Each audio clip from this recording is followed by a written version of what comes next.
I've decided to bring a new series to YouTube, similar to Guru Larry's Retro Corner, just not as good. The name I've given to this bastard child is Retrospective, so if you can think of anything better, it'd be nice of you to say. Now, on to the main event.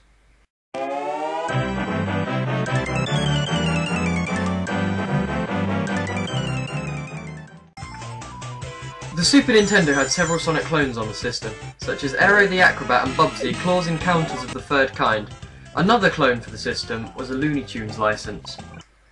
Roadrunner's Death Valley Rally, or Roadrunner vs Wile E Coyote in Japan and Looney Tunes Roadrunner in Europe, was released in 1992.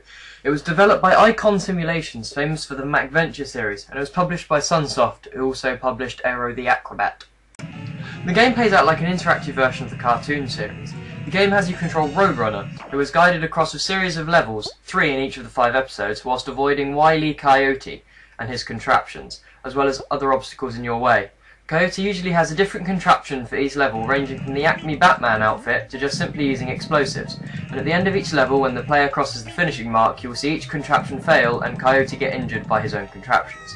At the end of the 3rd level of each episode, you must fight Coyote whilst he is armed with a more complex contraption, though at the beginning of this battle it shows you the plans for what he will fight you with, and the weak spots are marked with giant exclamation marks. There are also several pickups in the game, which are 1-ups, 500-point icons, birdseed to fill your energy, clocks to stop time and enemies, flags that will award points and are also used as checkpoints, hearts to restore health, and a shield for temporary invincibility. There are 5 episodes in the game, which are broken into 3 levels. The first is Zippity Splat, a desert episode similar to the cartoon series. Second is Rock and Rivet, which takes place on a construction site. And thirdly, we have Train Runnery, which, as you can probably guess, is set on a fast-moving train. Next is Hop Along Casualty, which is set in a cave filled with explosives. And lastly is Quantum Beep, which is set on the moon.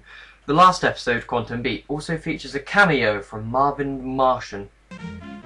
The game does have some faults, however, such with the speed of the game, it's sometimes hard to stop when an obstacle appears in your way, and you'll often be punished for it by losing some health. And the platform jumping just doesn't work with the floatiness of the jumping action. Gaming magazines of the time gave it mixed reviews. Game Fan magazine gave it 80, and said the idea of a Roadrunner game is cool, and the folks at Sunsoft seem to be fans of the Warner Brother classic, and it shows. The colours and graphics give you the feel of controlling a cartoon, with large levels, nice scrolls and fast action. Death Valley Rally is a top-notch action game. Less positive review came from Nintendo Magazine System UK. They said it was all looks and no gameplay. Roadrunner is poorly designed, highly frustrating and a very disappointing game which does no justice to the license whatsoever.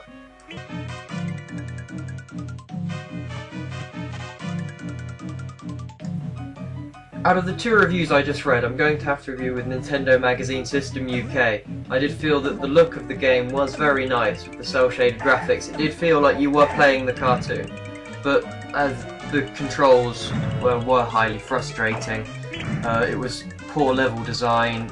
Later on in the game as well, the arrows telling you where to go in the game disappear, leaving you often left clueless and confused. It's not that great a game, but they tried. If you want to play a decent game like this, I honestly suggest you go play Sonic. And yeah, that's all from me for today.